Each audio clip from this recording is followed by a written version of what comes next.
Antigo Testamento foi traduzido para grego, originalmente escrito em hebraico, a Septuaginta foi a tradução para o grego.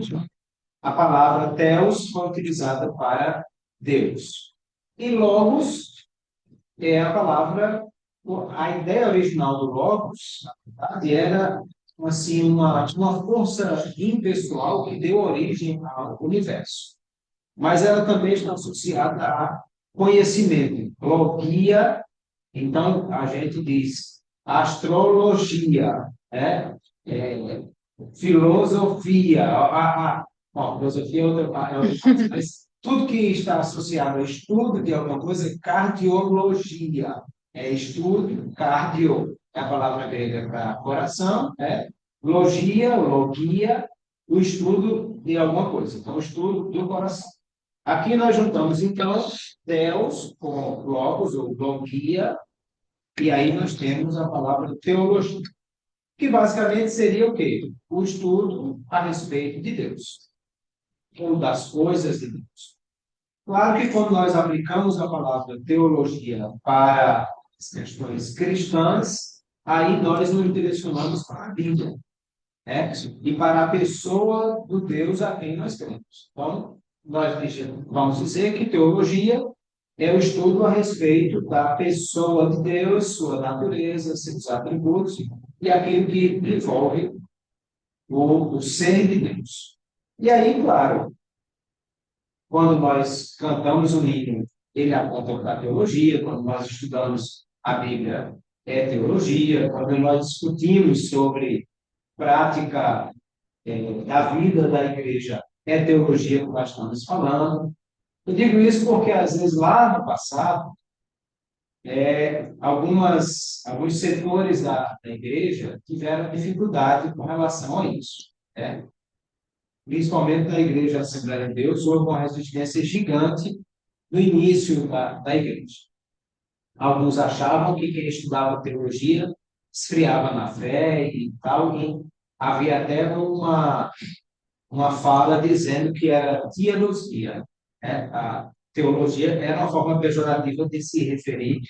Claro que isso não é da época de vocês, mas assim, isso é algo que no passado existiu. Graças a Deus, essas barreiras quebradas, e hoje a igreja tem se voltado para os.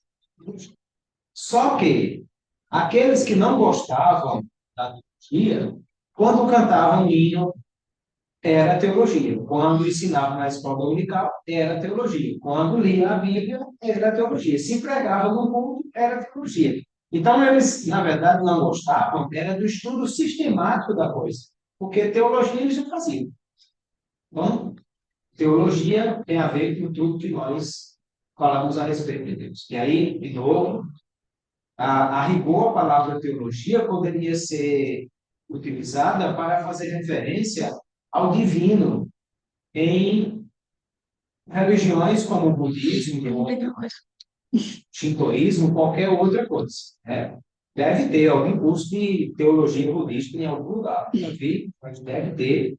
Mas aqui, como nós estamos falando de teologia bíblica, cristã, então o uso da palavra é aplicado à ideia de estudo do Deus que a Bíblia aponta, tendo a Bíblia como base para o estudo dessas coisas. Ok, vamos para frente.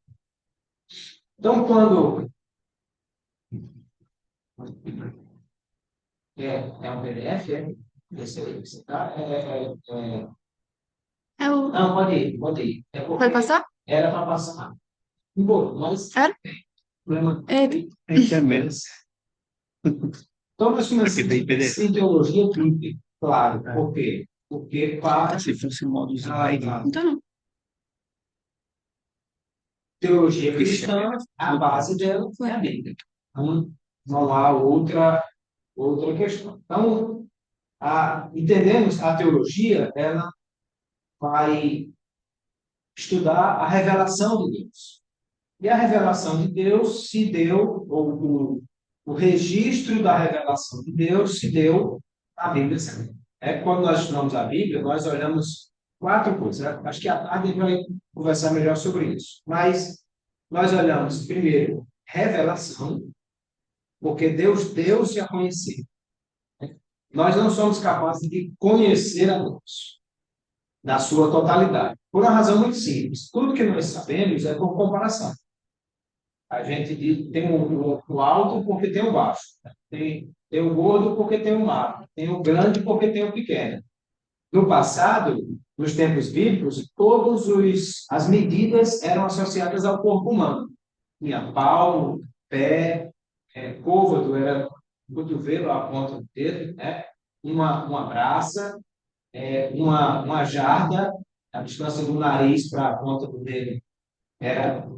Só que depois a turma viu que os corpos humanos tinham tamanhos diferentes e as medidas eram variáveis. Então, alguém pegou a circunferência da Terra, dividiu por um valor X, botou numa barra de metal, congelou, nós chamamos isso de metro. E nós reproduzimos isso em réguas e tremas e saímos comparando. Então a gente diz, ó, aqui tem 4 metros. É 4 vezes aquela medida. Então, tudo que sabemos é por comparação.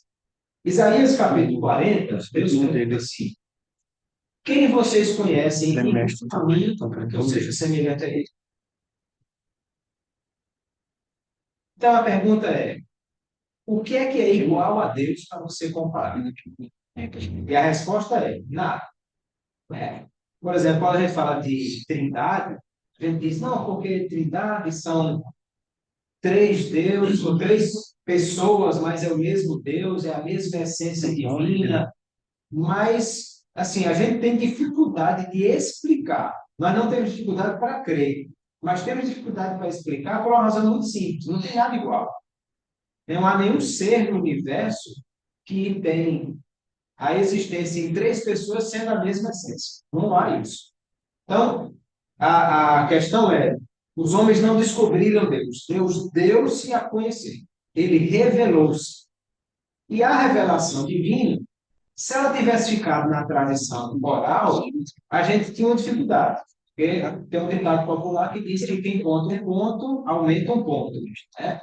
Se tudo viesse sendo transmitido apenas oralmente, muita coisa já tinha se perdido ou distorcido.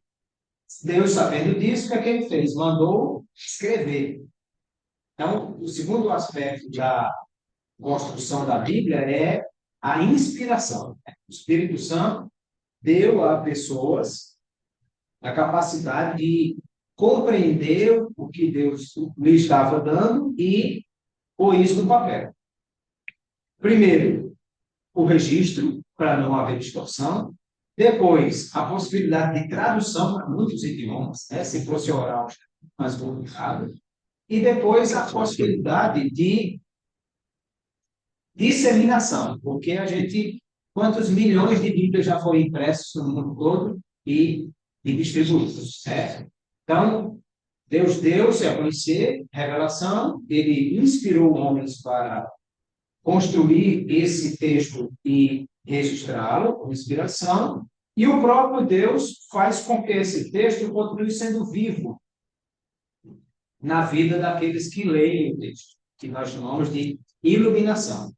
Ao mesmo tempo, ele trabalhou para que ninguém jamais conseguisse destruir esse texto, que é o que chamamos de preservação. Então, isso tudo está associado ao quê? Bíblia.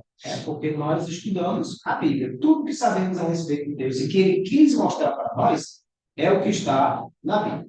Nós vamos compreender daqui a pouco que há algo mais, porém, é mais interessante observar daqui a pouco. Então, veja, a Bíblia, o estudo da teologia começa pela teologia bíblica, né? A Bíblia foi sendo construída. Primeiro nós temos Tanar. Tanar é uma palavra que não há tradução.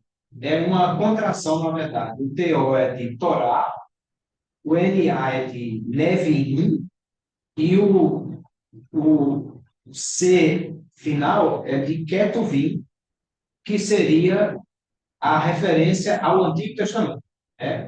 O Antigo Testamento é dividido em 3 blocos. Torá, que é o nosso Pentateuco, escritos, que profetas, Neviim, e escritos, Ketuvim. E aí a junção dessas três coisas gera a palavra Tanakh. Do hebraico, quando você vê o CH em português, não é Shin, é H. Tá? Então, às vezes as pessoas dizem o Ruach, não tem Ruach, é Ruach. Ah, esse som aqui da. Então, Tanakh é a referência ao Antigo Testamento.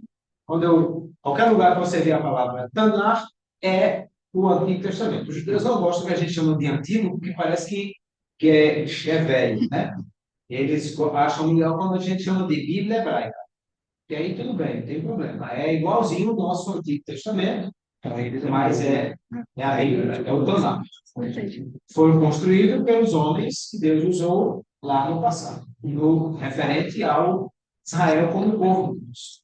Depois vem os apóstolos, que construíram o Novo Testamento, que Deus usou para construir isso. Eu acho fantástico quando o apóstolo Pedro faz referência a escritos do apóstolo Paulo, ele diz que são escritos que não são de fácil compreensão, ele diz assim, que são escritura. Aí você já olha, sim, que legal. Pedro olha o escrito de Paulo e ele entende que tem o mesmo valor da lei de Moisés. Ele chama de escritura. Né? Ou seja, já na própria construção apostólica, ele entende que o que eles estão construindo é a palavra de Deus, como o que Moisés, Isaías ou Jeremias construíram. E depois disso, nós temos a igreja, que fechou isso, porque o cânon do Antigo Testamento foi fechado pelos judeus. O Concílio de Jamnia, no ano 90, definiu quais eram os livros que iam compor o Antigo Testamento. Mas quem definiu quais os livros iam compor o Novo Testamento foi a igreja. Foram os concílios, Nicéia, Calcedônia, que fecharam aí quais eram os livros que deveriam compor o Novo Testamento. Claro que para essa construção da teologia bíblica, nós vamos ter aqui no gráfico a ideia que isso aqui é sujeição e isso aqui é ajuda, né? É como você tem o presidente, os diretores e do lado tem as assessorias. Então, a filosofia, ela entra como um acessório, para a construção desse pensamento bíblico. Por quê? Porque a filosofia, ela nos ajuda a ter essa ideia de uma organização lógica das coisas. Ela nos ajuda a pensar de maneira lógica e organizar o pensamento. Ao mesmo tempo, a metodologia. Porque teologia é uma ciência. Como toda ciência, tem método. E a gente precisa usar os métodos de você. Se você vai escrever um artigo de teologia, não tem muita diferença do ponto de vista técnico de escrever um artigo sobre qualquer outra ciência. Você vai citar as fontes, você vai organizar o pensamento, introdução, desenvolvimento, conclusão, aplicação, ou seja, se escreve teologia do mesmo jeito que você escreve qualquer artigo de engenharia, de administração ou de qualquer outra área. E quem é que nos ajuda nisso? É a metodologia. E metodologia científica vai servir para tudo isso. Veja que, quando a gente fala de teologia, nós temos essa construção dentro da como a Bíblia é organizada e como ela chegou até nós. Na teologia, pode passar, por favor, nós temos áreas. Dentro da teologia, nós temos áreas. A primeira área, aí na apostila de vocês está página 12, é a teologia bíblica. Ou seja, é claro, na teologia nós aprendemos a estudar a Bíblia. E aí, estudando a Bíblia, nós vamos olhar textos e temas, Porque, claro, nós precisamos fazer distinção do que é o tipo de texto que está escrito. Quando eu leio Isaías, eu estou lendo texto de profecia, e, ao mesmo tempo, conteúdo histórico dele. Mas quando eu leio Cantares, eu tenho que olhar com outro olhar, que é poesia. Quando eu leio Apocalipse, é outro olhar. Né? Inclusive, entendendo que o Apocalipse, como linguagem de revelação, ela tem um uso absurdo de figuras de linguagem. Tem lá uma mulher buchuda correndo no deserto, com um dragão correndo atrás. O dragão é gigante, que com a cauda ele arrastou uma terça parte das estrelas do céu, quer dizer, Godzilla era o chaveiro do dragão, e a mulher buchuda. E aí, mano? E o dragão manda um rio, mulher engole o rio. Bom, se você achar que isso é literal, pega um meu, com isso, figuras que não tem nada de extraordinário, porque a gramática da língua portuguesa é riquíssima de figuras de linguagem. Eu só tenho que entender a linguagem figurada que a Bíblia tem, que é rica e abundante. Mas minha dissertação da FATIM foi sobre. Meu TCC da FATIM foi sobre o uso de figura de linguagem mas é para dizer que eu gosto dessa área também. E está achando. Então, a primeira coisa que eu, na teologia bíblica, é entender que textos precisam ser lidos como eles são. Ao mesmo tempo, temas, né? Porque assim, tem um tema que começa lá no Gênesis e termina no Apocalipse. São temas transversais que estão na Bíblia. E eu preciso entender como esse tema se desenvolveu ao longo das Escrituras. Também eu vou olhar para livro e autor. Claro, cada livro e cada autor tem a sua consideração, olhando inclusive para o contexto, porque assim, quem escreveu o livro de Isaías foi o profeta Isaías dentro de um contexto bem, porque Israel estava vivendo o período áureo, né? Então, Isaías traz muito mais construção para a questão messiânica, essa coisa toda. Já Jeremias escreve num período que o cativeiro está chegando e chegou. Ezequiel escreve do cativeiro. Então, é claro que eu tenho que considerar quem escreveu, para quem escreveu e sob quais circunstâncias escreveu, para entender o que é que está escrito. Né? Porque se eu não olho isso, eu perco o melhor da história, que é o que é que estava sendo vivido para que aquilo fosse escrito. Então, quando eu olho teologia bíblica, eu tenho que considerar todas essas coisas. Quem escreveu, quando, texto, que tipo de escrita é essa, né? Se é uma narrativa, se é uma profecia, se é uma poesia, tudo isso faz muita diferença. Mas também eu preciso considerar a teologia histórica. Primeiro porque a teologia histórica, ela também trabalha a ideia do desenvolvimento da doutrina cristã. Porque, gente, é maravilhoso. Hoje, a gente vive uma realidade incrível. A gente tem aula de teologia. Se você resolver comprar livro de teologia, prepare o bolso e leve um caminhão. Porque, assim, tem livro de teologia. Não é brincadeira, não. Agora, imagina como era isso nos dias dos apóstolos. Não, Jesus é Deus, Jesus é o Filho de Deus, Jesus é eterno, Jesus. Para nós, está tudo resolvido.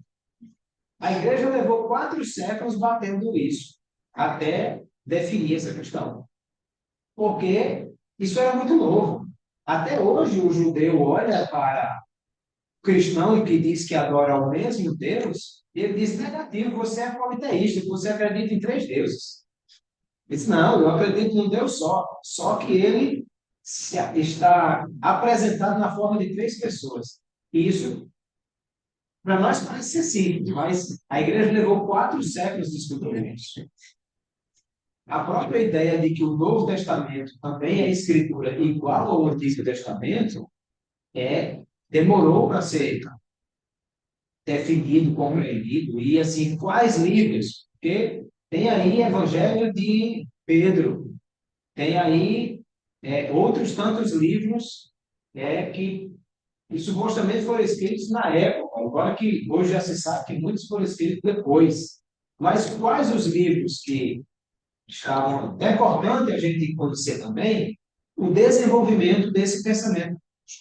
Como é que isso se dividiu. Ao mesmo tempo, entender que nós temos um saber teológico hoje que foi assim, evoluído e que, ao longo dessa evolução, também houveram discordâncias. Basicamente, nós dividimos a história aí em quatro períodos. Aí na página aqui, 16, ele fala período patrístico, que porque o período apostólico foi o período dos apóstolos, né, até o ano 100, mais ou menos. João foi o último dos apóstolos, escreveu o Apocalipse possivelmente no ano 96. Então, do ano 100 ao ano 400, chamado de era patrística, o período patrístico, que é o período dos pais da igreja. Aí são divididos em pais apologéticos, pais, não vou lembrar agora a divisão deles, mas são quando você escuta Papias, Policarpo, Justino Marte, aí nós estamos falando dos pais da igreja. Por que eles são chamados de pais? Porque eles são os discípulos dos apóstolos que definiram essa base cristã que a gente tem hoje. Depois disso vem Idade Média e Renascimento, que seria mais ou menos até a Reforma. Após a período patrístico até a Reforma. Nós tivemos muita coisa nesse período, porque tivemos, inclusive, o crescimento da Igreja Católica, a própria divisão da Igreja Católica e a criação dos dogmas católicos, e muita teologia foi produzida nesse período de ramos diferentes. Depois, o terceiro período seria a Reforma e pós-Reforma, do ano 1500 até 1750. 1500 aí é para arredondar, certo? Porque a reforma foi 31 de outubro de 1517. Né? Mas a gente está fechando aí um bloco. Né?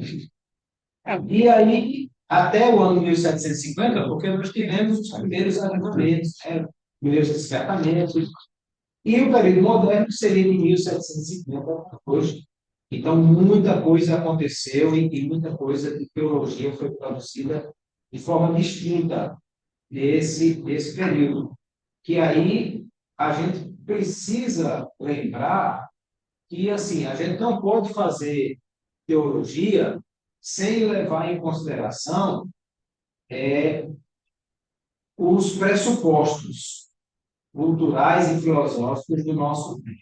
Porque, claro, teologia tem que ser uma coisa presente, né? Tem que fazer sentido para nós hoje.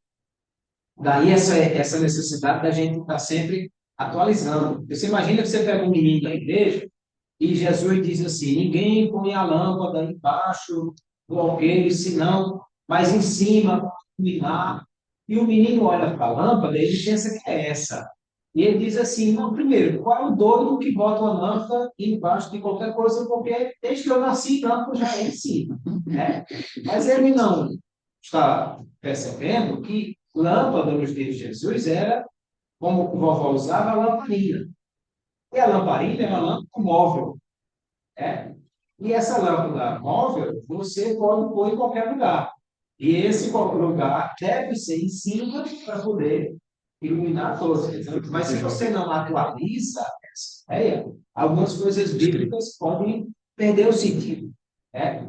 Ao mesmo tempo, a gente tem que lembrar que esses pressupostos culturais filosóficos de nossa época precisam nos ajudar a compreender a Bíblia sem que a gente perca os princípios que são negociados.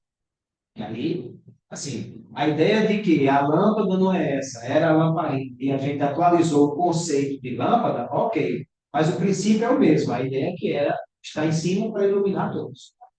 A gente precisa lembrar dessa questão e muita coisa se perdeu ao longo da teologia porque nós deixamos os valores culturais interferir na interpretação bíblica nesse. E por último, deixa eu fazer uma pergunta. Fácil. Faça a pergunta fácil para não estragar a amizade. Eu gosto de ser muito teologia. Para você? Porque é muito, eu acho muito arriscado a gente tentar atualizar. Claro que para uma criança entender, por exemplo, a gente precisa ficar E você e eu. mais. Acho que amanhã. Foi? Foi. Mas não mandou a postilha. Foi. Mas eu acho. Você não está no grupo, não? E manda aí, não. Sim, pensamento é. Veja, quando a gente faz a primeira coisa é importante é o que isso significa. Porque, em geral, nas escrituras, um texto só tem um significado, nunca mais do que outro. Raríssimos textos na Bíblia têm o que eles chamam de significado tipológico. Duplo sentido. O duplo sentido no sentido de que é algo que é o que está escrito para aquela época, mas também aponta para algo. Mas pouquíssimos textos bíblicos têm essa construção. Em 99% dos casos, o que está escrito é aquilo que está escrito literalmente. Claro que quando eu digo literalmente, eu tenho que levar em consideração tudo que eu já falei. Eu tenho que levar em consideração o aspecto da gramatical, né? Pode ser uma figura de linguagem. Em Atos capítulo 7, versículo 60, diz que Estevão estava sendo apedrejado e o texto diz assim, e adormeceram. Atos 7,60 diz que Estevão estava sendo apedrejado e adormeceram. Bom, não sei o que vocês pensam sobre alguém tirar um ronco enquanto está sendo apedrejado. Então, ali Tirar um de linguagem que a gente usa no nosso dia a dia. Se você vai dizer que o pai de alguém morreu, você diz, não diga assim, não. Você diz, foi transferido para o andar de cima, vestiu o paletó de madeira, e o texto bíblico usa, descansou, foi promovido à glória, né? Então, essas coisas assim, e arrasta para cima, o sujeito foi. Pronto, então, mas isso o quê? Isso é uma figura de linguagem. Então, quando diz lá que Estevão adormeceu, foi o texto, não precisa de o que é o texto. Claro que se isso está associado a algum costume judaico, hebraico, coisas do passado, eu preciso entender o que é. Por isso, deixa eu fazer só um parêntese aqui, já nessa pergunta, mas tem a ver com o que a gente vê também. A gente tem que olhar a questão das traduções.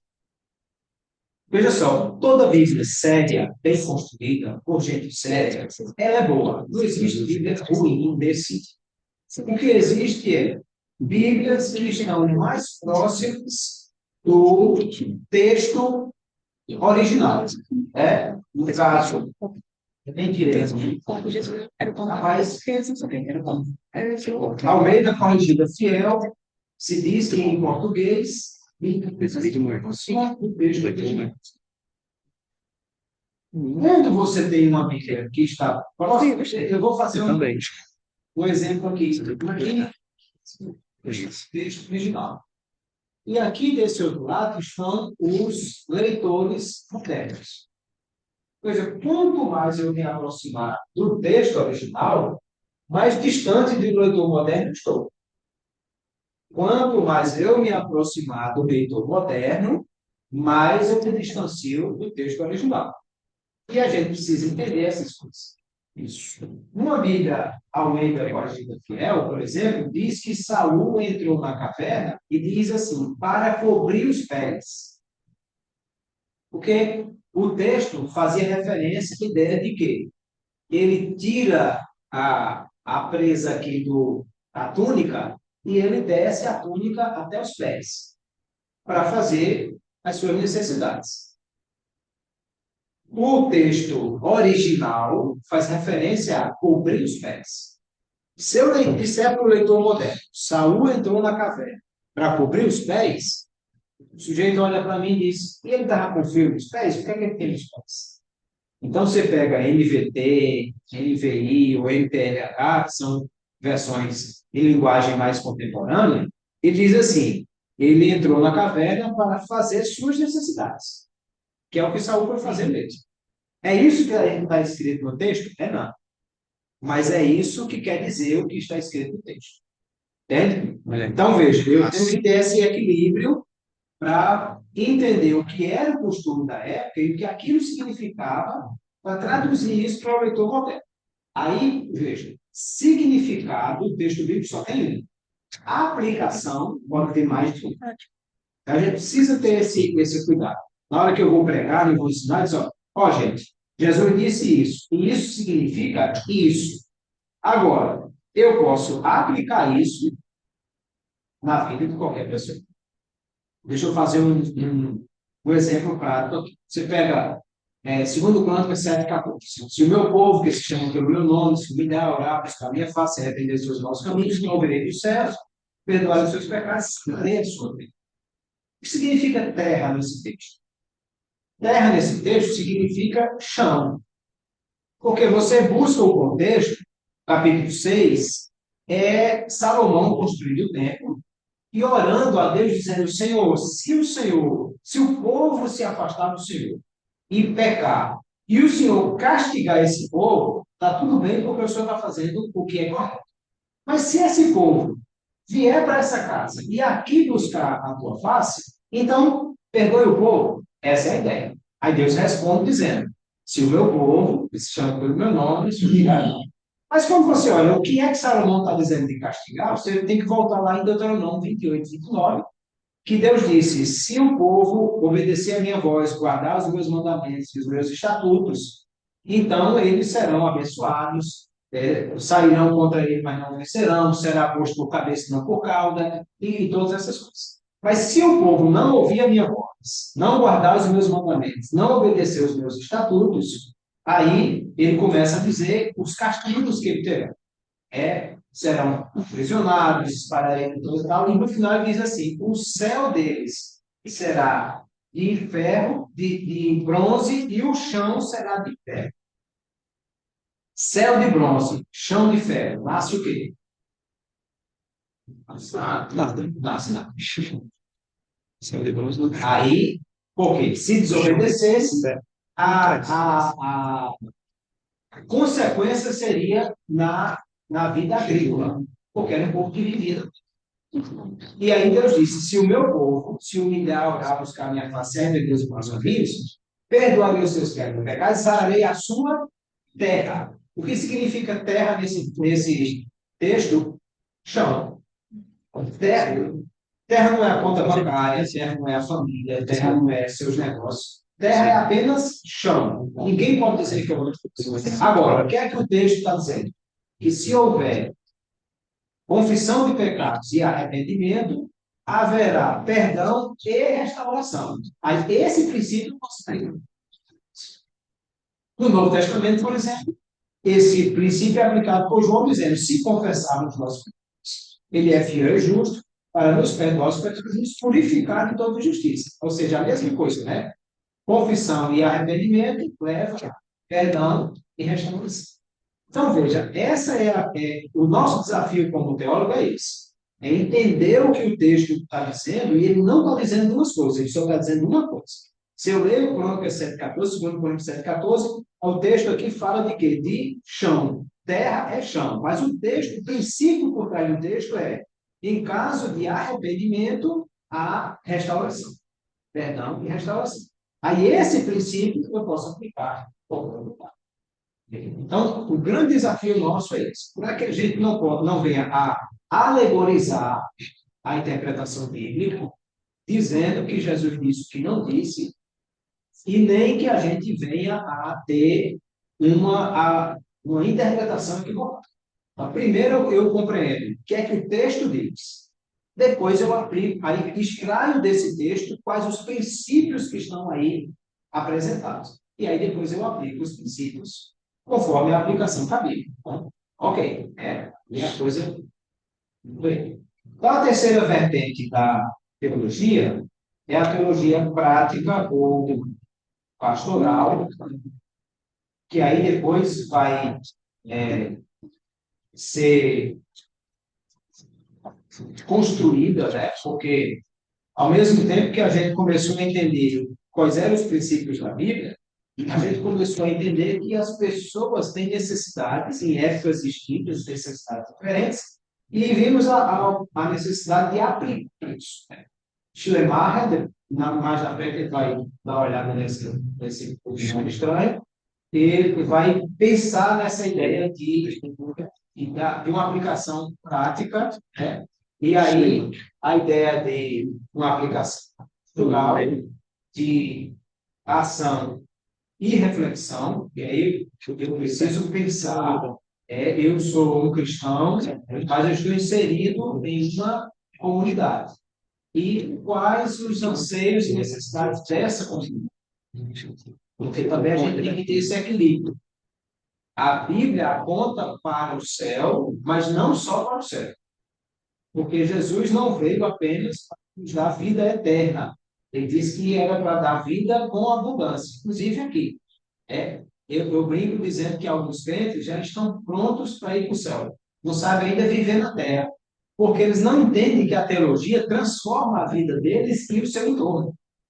Então, a teologia prática nos ajuda a pensar nessas questões também. É a ideia de que nós estamos tendo uma vida transformada pelas Escrituras, mas tendo também o nosso impacto na sociedade também transformado pelas Escrituras. E isso é algo que precisa entender. A minha teologia deve me levar a ser alguém melhor e a mudar a minha relação com as pessoas. Não só enquanto pessoa, mas enquanto igreja, enquanto comunidade e coisas desse tipo. Ao mesmo tempo que a minha teologia me leva a avançar. Ou seja, quanto mais conheço a Deus, mais eu entendo quem Ele é e quem eu sou. Eu penso muito naquela ideia do Isaías, que viu o Senhor no alto e sublime trono, que a glória enchia o templo, né, o capítulo 6 de Isaías. E aí, quando ele olha para aquele Senhor no trono, ele descobre a grandeza de Deus e a sua pequenez. Aí ele diz, ai de mim, porque ele percebe que eu, diante de Deus, sou muito pequeno e ele é muito grande. Então, quanto maior o sujeito acha que é, e, portanto, menor é a expressão de adoração dele, menor é a compreensão dele de Deus. E quanto mais você descobre a respeito de Deus, mais você descobre também a sua pequenez. É uma coisa que, logo, a boa teologia sempre nos conduzirá a uma boa adoração, porque é onde eu vou descobrindo mais a respeito de Deus. Então, é isso. Na página 22, ele diz que a teologia ela é feita com base em três pilares. Existência de um Deus que se relaciona com o que ele criou, o universo, na capacidade da mente humana de conhecer a Deus, e aí, claro, limitada à revelação que Deus nos deu, e na provisão de meios pelos quais Deus tem real contato com a mente, na provisão de uma revelação. Então, os três pilares aqui. Primeiro, Deus é um Deus que criou as coisas e se relaciona com elas. Porque ausente disso é a ideia do deísmo, que diz que Deus criou o universo como um relojoeiro que deu corda e largou o universo à sua própria sorte. Ou seja, Deus criou o universo, criou leis que regem o universo e ele não interfere nessas leis. Essa seria a ideia. Mas nós percebemos na teologia bíblica que não é isso que acontece. Porque o Deus que criou o universo intervém no universo que ele criou. E aí estão, por exemplo, os milagres. Tem hora que Deus parou o sol. Tem hora que fez o tempo voltar atrás. Tem hora que abriu um rio na sua enchente. Tem hora que abriu um mar, um braço de mar. E isso é o quê? Isso é intervenção. Então, nós entendemos que Deus criou o universo, mas ele intervém, ele se relaciona com esse universo que ele criou. Ao mesmo tempo, ele criou seres humanos racionais, ou seja, com a capacidade de entender e de compreender as coisas, inclusive aquilo que ele revelou. E o terceiro aspecto é que Deus proveu meios para os quais, através dos quais nós possamos conhecer, e um deles é a revelação escrita da palavra de Deus, do qual nós conhecemos Deus. Então, isso é teologia. Dentro da ideia da teologia, pode passar por vamos já. Dentro da ideia da teologia, nós temos a chamada teologia sistemática. O que é a teologia sistemática? Pelo que o próprio nome já diz, a teologia sistemática é a sistematização do pensamento lógico. Ou seja, nós pegarmos o que Deus nos revelou e agruparmos em caixinhas que facilitam a compreensão humana. Então, dentro da ideia da teologia sistemática, a gente estuda sobre Deus, Jesus, o Espírito Santo, a Bíblia, a igreja, o pecado, a salvação. Está tudo dividido assim em gaveta dentro da Bíblia? Não, não está não. Dentro da Bíblia está tudo misturado. Mas nós arrumamos em gaveta para facilitar o nosso vida, né? É aquela coisa, quando você termina de lavar a roupa, você pega o quê? A roupa toda lavada e seca e joga dentro de um saco, você precisa de uma meia, você vai fazer como? Então, quer dizer, quem tiver um mínimo de organização na vida, faz o quê? Meia numa gaveta, cueca, calcinha na outra, camisa aqui, e aí você precisa se vestir, você já sabe. Aqui tem meia, aqui tem isso, você tem que dá um trabalho infeliz. Né? Achou pega uma meia, cadê o outro? Vamos lá, então, é assim, se você buscar tudo, para a gente compreender a nossa mente limitada, ela precisa de organizar as coisas. Para organizar as coisas, então surgiu a teologia sistemática. Sistematização dos temas bíblicos. A gente estuda doutrina de Deus, doutrina das Escrituras, doutrina do Espírito Santo, doutrina da salvação, doutrina da igreja, porque cada uma delas tem a sua melhor forma de organizar, né? E de compreendermos essas coisas. Bom, então, isso para a gente entender o que é teologia, como é que a gente faz teologia. Vamos para o próximo capítulo. Nomes importantes, aí nós vamos ter duas fases, né? A primeira fase e a segunda, a primeira. Vamos passar, por favor. Bom, quando nós olhamos a Bíblia, nós vamos perceber que Deus usou pessoas para esse pensar teológico, ou seja, para arrumar as coisas para a gente. E aqui o livro cita, em primeiro lugar, o apóstolo Pedro, capítulo 25, falando como sendo um dos primeiros discípulos de Cristo, e que ele foi uma pessoa importante para esse primeiro momento. Né? Pedro era pescador, muito possivelmente, como todo mundo da sua época, falava aramaico, né? Porque Jesus não conversava no dia a dia em outro idioma, era o aramaico que se falava nos dias dele.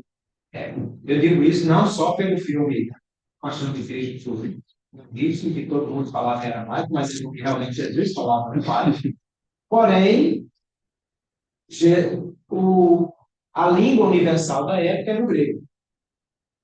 Então, possivelmente, todo mundo é, se, se comunicava em grego também. O mesmo o Império Romano, que espalhou-se pelo mundo todo, mas o Império Romano foi helenizado. Ou seja, a cultura helênica, né, grega, invadiu o mundo todo, e mesmo quando o Império Romano tomou conta, ele não trocou a cultura, porque a cultura grega era melhor que a romana. Então, essa helenização, como foi chamada a influência do modo de vida grego no mundo todo, alcançou todas as nações, inclusive Israel. Tanto que foi produzido, que talvez para a época alguém tenha pensado que era praticamente uma heresia, uma assinte. Traduzir o texto hebraico para o grego. Que foi a proposta da Septuaginta. Mas é tanto que, assim, acho que foi Filipiança que escreveu a Bíblia que Jesus lia, e ele traz um detalhe interessante, porque, assim, quando você prega, é, pastor Eliel Júnior está aqui pregando para o povo, aí ele cita um texto da Bíblia, depois ele cita outro texto da Bíblia, e aí você já entende. Ah, o pastor Eliel, ele gosta mais da versão de Almeida Revista Expandida, ou da versão NVI. Por quê? Porque os textos que ele cita é sempre uma exposição. Quando Jesus cita as Escrituras, os estudiosos entendem que ele está citando o texto grego, ou seja, a Septuaginta, e não o texto hebraico. Porque pela forma como os discípulos registraram. Ou pelo menos quem registrou, não registrou a fala de Jesus pensando no texto da Torá, mas no texto da Septuaginta. Só para dizer que o mundo todo estava, o grego koiné, né, o grego comum do dia a dia das pessoas, era a língua que mais se falava. Tanto que o apóstolo Pedro escreveu as suas epístolas em grego, né? E não em aramaico, como que era o texto que ele falava. Sou. Coisa, pode falar. Queria fazer uma pergunta aqui, aproveitar aqui. Nossa, Aproveitar que está falando sobre a Septuaginta. Eu já vi que a Septuaginta foi composta por 70 anciãos lá em Alexandria, no Egito. Só que eu vi outro artigo que dizia que era uma lenda. Aí eu queria perguntar. É do Zoom, tá gravando. é porque Eu queria perguntar se. as coisas aqui não Sim. estão falando. O nome, Orígenes. Aí eu queria perguntar se foi realmente uma lenda que Ptolomeu chamou os 70 anciãos e tal para escrever, ou realmente foi assim, que foi escrita a Septuaginta, foi traduzida. Olha, se não é da minha época.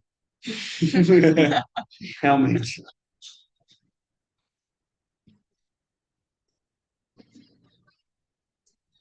Sinceramente, eu não conheço.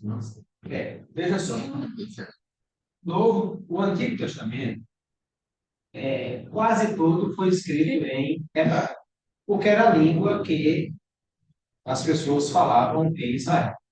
Eu digo quase todo porque do capítulo 3 ao capítulo 7 de Daniel, ele foi escrito em aramaico. O restante do Antigo Testamento, todo foi escrito em hebraico. E o Antigo Testamento representa 3/4 do texto bíblico. Ou seja, é um volume gigante da Bíblia que foi escrito em hebraico, que era o idioma onde se falava em Israel. Por que Deus usou o hebraico? Bom, primeiro que é um idioma muito profundo, com palavras e significados muito profundos. Então, eu acho que se a Bíblia tivesse sido escrita em português, a gente tinha perdido muita coisa, porque o hebraico tem palavras com significados mais profundos. Mas, claro, o mundo todo não falava hebraico, só quem falava hebraico era a nação de Israel. E aí, com a necessidade de expandir o texto bíblico, o próprio Deus trabalhou para que isso acontecesse. Porque nós entendemos que o interesse de Deus é que a palavra dele chegasse a todos os povos. Então, ele usou pessoas, e aí, assim, foi feita a primeira tradução da Bíblia do hebraico para o grego. Quando? No momento em que essa helenização estava no auge. É quando o Império Grego, que começa ali, Macedônia, né, com Filipe e depois Alexandre, que conquista Atenas e Esparta e as cidades maiores da Grécia, mas que conquistou o mundo todo. A época de Alexandre, ele conquistou desde o Mar Egeu até o Rio Ganges. Se você tiver alguma noção de geografia dessas coisas, estou falando da metade da Europa até a Índia. Todo esse território foi conquistado por Alexandre. Acho que Onde não escreve, não tinha ele sim. que era usada no hebraico. Já era uma ideia filosófica do que seria o Criador, né, Sim. do universo. Exato. Então, ele cita o peixe em grego, a palavra logos. E aí o que acontece? Dentro dessa ideia, dessa helenização do mundo, então, o rei, quando o Alexandre morreu com 30 e poucos anos de idade, e o império dele, que era gigante, foi dividido entre 4 generais. Andrômaco ficou com a parte da Europa, e Ptolomeu e Seleuco ficaram com as partes maiores de Egito e de Ásia. Então, daí para frente, os reis do Egito foram chamados de Ptolomeus. Você escuta a palavra Ptolomeu, é como César em Roma, ou como Faraó no Antigo Egito. Não é uma pessoa apenas, é uma é um título, é um título. Então, um Ptolomeu teria convocado sábios judeus, porque nós sabemos que havia uma colônia muito grande de judeus no Egito, na diáspora. Diáspora a gente chama a dispersão, né? E você percebe que na época da invasão babilônica, cativeiro, alguns fugiram para o Egito, inclusive mataram Gedalias, que era o governador que Nabucodonosor tinha colocado, e eles queriam levar o profeta Jeremias com eles para o Egito também. Então a gente sabe que havia uma volume muito grande de